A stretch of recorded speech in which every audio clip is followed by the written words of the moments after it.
everyone, welcome back to my channel. I am finally here with a labor and delivery story. Yeah, so basically we had a baby girl. Now if you follow me on Instagram you would have seen the announcement already, but yeah, her name is Jasmine and she was born 3 weeks ago on Sunday, May 6th in the evening, and she weighed 7 pounds. So she was the heaviest of my babies and the shortest of my kids. But yeah, it basically happened at 40 weeks and 2 days. So if you saw my last video, you'll know that at 39 weeks and 6 days, I found out that she was in the breech position, so bum first. So that was quite the shock to me and my midwives. So I did everything that I could do on the weekend to try and flip baby around. And I had an appointment booked for the Monday to see a physician to do an ECV, so to basically manually turn the baby around.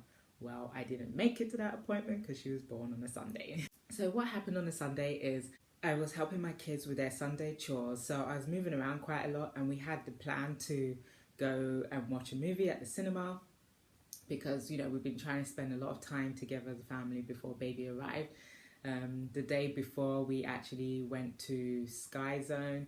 So we were going to go to the movie on the Sunday, but they needed to do their chores and I was helping them.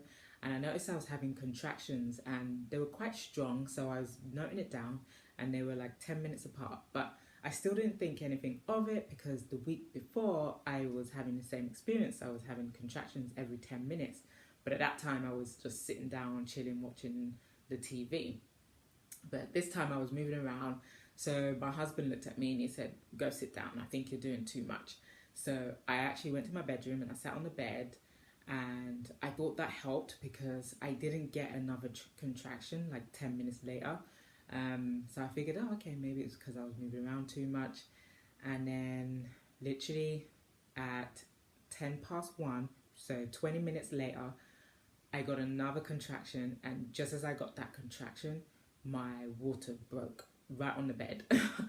And it was just gushing out, like it was a lot. And I was like, oh my God, I sat there on the edge of my bed and I called my husband. I told him my water broke, and so he called his parents, told them my water broke and that we're going to need to go to the hospital. And then he called my midwife, and my midwife just asked, you know, what color the water was, and I told her that, you know, it was kind of yellow. So basically baby had pooped, but there wasn't too much concern that she had pooped because she was bum first. So yeah, I just basically sat on the bed and I got some towels and sat there and waited for my in-laws to arrive. It took them about half an hour to get to my place, and it shouldn't have taken them half an hour because they live fairly close, but there was really bad like traffic because of construction. So once they arrived, I literally just got up and I just left. I didn't even say hello to anyone. I was just like, because I was so worried that baby was coming, because this is the first time that my water broke before being in active labor. Like with my first two, my water broke while in active labor. And then as soon as my water broke, I needed to push. But I was like, I don't even know what's going on right now because my water broke, but I wasn't really experiencing contractions. They were very irregular. So we were heading to the hospital. This was 20 to 1 now. No, 20 minutes to 2. We headed to the hospital, met my midwife at triage. So I checked in. They took my height and my weight. And then, yeah, I changed into the gown. I got hooked up to the machine, which is a first for me because we had to monitor baby's heartbeat, monitor the contractions. And then, what else? Eventually, a doctor came and I got hooked up to an IV.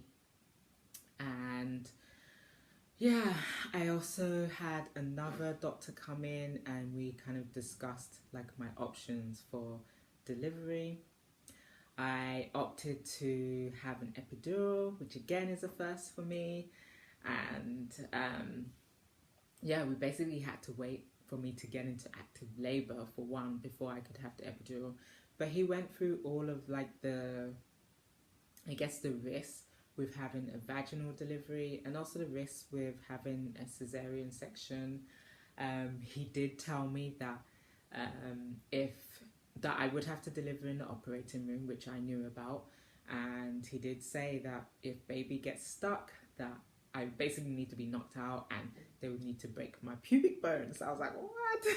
In my head, I was like, he must have seen my eyes like open up, because I was just like, oh my God. But yeah, so I was just like, okay. I was like, well, we'll see what happens. And I was just basically just hoping for the best. I was nervous. I'll be honest, I was kind of nervous, but I wanted to stay calm as possible, so, you know, to make sure that things go as well as possible. What's the time again, you said? 2:42. 2:42. Okay, so we're gonna go for a walk, right? Yeah, we're gonna go for a walk and try and get labour going, because I'm not in labour. And yeah, I've elected to have an epidural. So once I'm in active labour, I guess I'll have an epidural and try and have a vaginal birth. And if that doesn't work out, then I guess we'll have a C-section.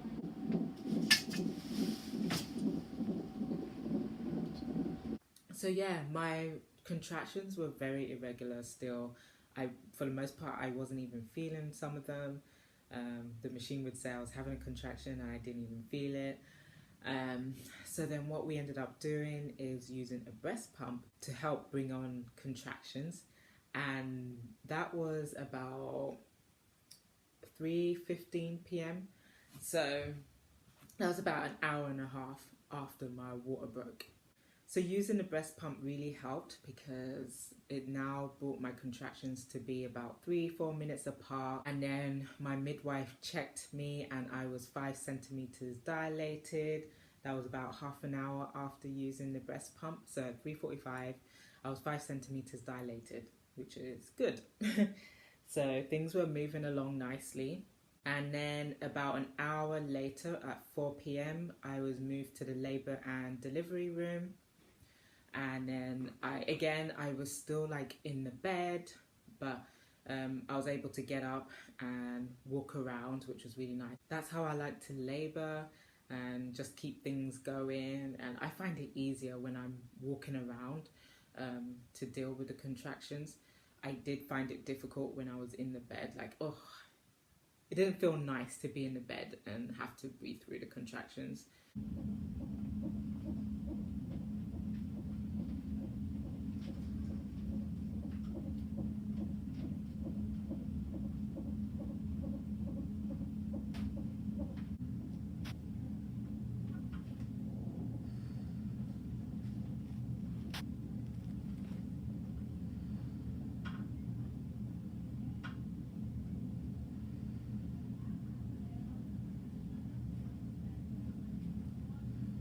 But because they had to monitor baby, I had to be in the bed every now and then. They were keeping track of my blood pressure. Eventually, I got the epidural at about just before 6 p.m. And let me tell you, I did not know what to expect with an epidural. I asked the midwife what they were going to do to me, but I have never heard like what it feels like to get an epidural or what happens to your body. So basically, I had to sit on the edge of the bed. They gave me a stool to put my feet on because they didn't want my legs hanging. And then my husband had to sit directly in front of me so that he could hold me. And I had to keep like my back curved. So I had to kind of like hunch my back. And so the anaesthetist told me to tell him whenever I had a contraction, because he didn't want to do anything when I had a contraction. And then, yeah, so basically in between the contractions, he did what he needed to do. And so I guess he numbed my back, which was like a really cold sensation. It actually made me jump.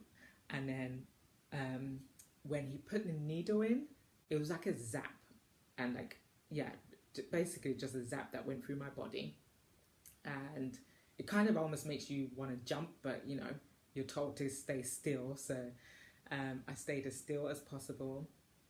And then, yeah, and then pretty much after you get the epidural, you can't move around anymore. So I guess the nice thing about the epidural is it did offer some relief. What I noticed is that what it does is your lower half, so my legs were like super warm, but my upper body was cold. I was literally shivering, and I thought there was something wrong. And my husband asked my midwife, "Is that okay? Is that normal?" And she said, "Yep, that's perfectly normal." So I was like, "Oh, thank God." And what they ended up doing is bringing some warm blankets to cover me. So yeah, that was really strange. Like, I never knew that the epidural did that. So I was like completely warm on my bottom half and then cold on my top half. And the nurse would come in and she would just like every now and then check the sensations. So she would use like an ice, and then she would ask me when I felt it was cold. So she'd go on my leg, and I couldn't feel anything. Like when she was on my leg, I couldn't feel anything.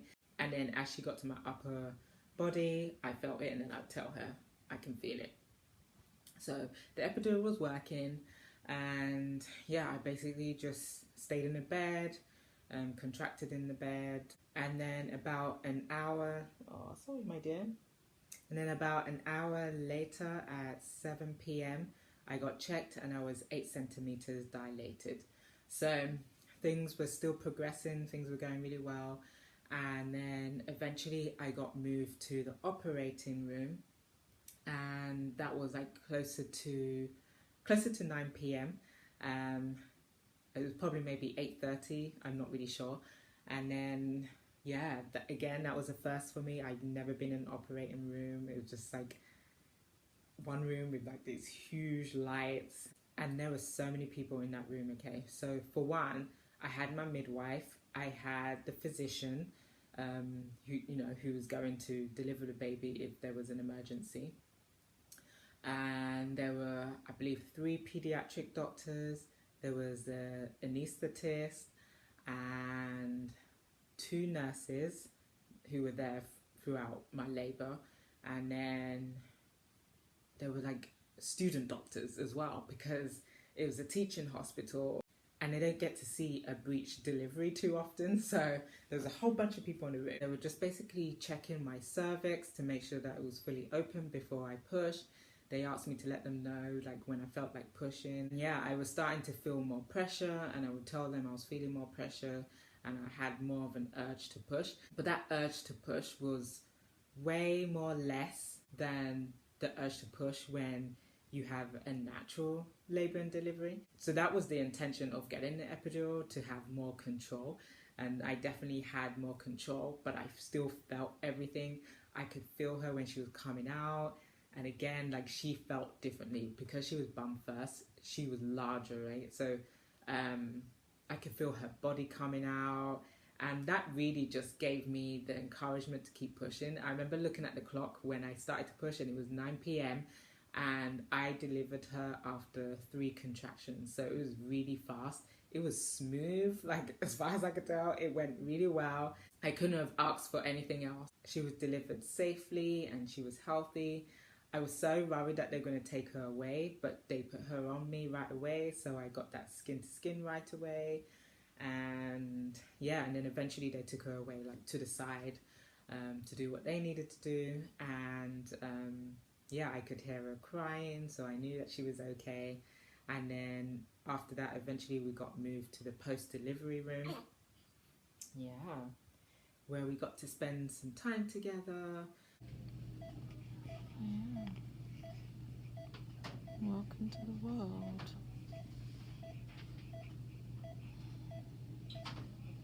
See that? You're so soft.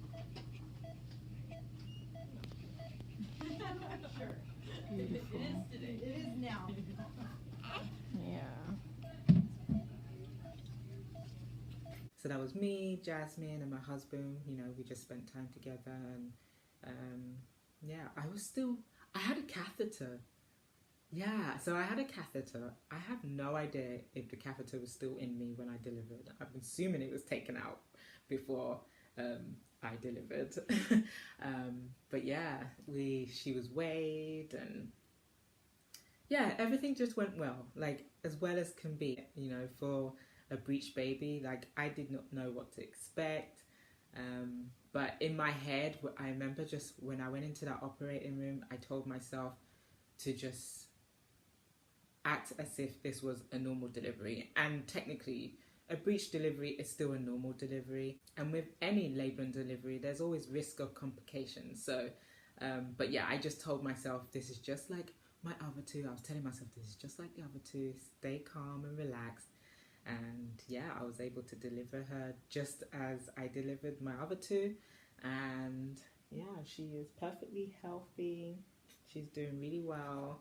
She nursed really well that day.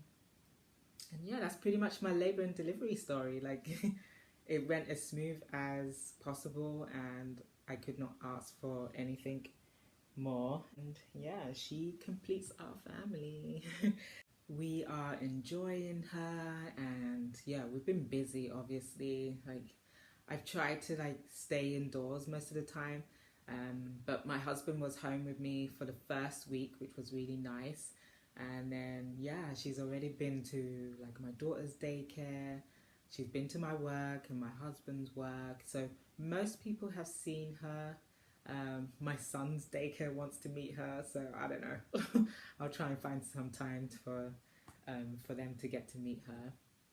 But yeah, a lot of people have met her already so far, and there's still a few more people that need to meet her, but in time. I feel like we've been super busy, and I've just been really just focusing on settling into a routine with her. So I'll probably do like a postpartum video to discuss that, and there will be more videos to come, because I did take some clips like after delivery of the kids meeting her and that kind of stuff, so I will share that as soon as possible. But if you guys have any questions, just leave them down below. Don't forget to follow me over on Instagram, because I do post quite regularly on there. Mostly I do stories. But yeah, thank you guys so much for watching, and as usual, I will catch you guys later. Bye.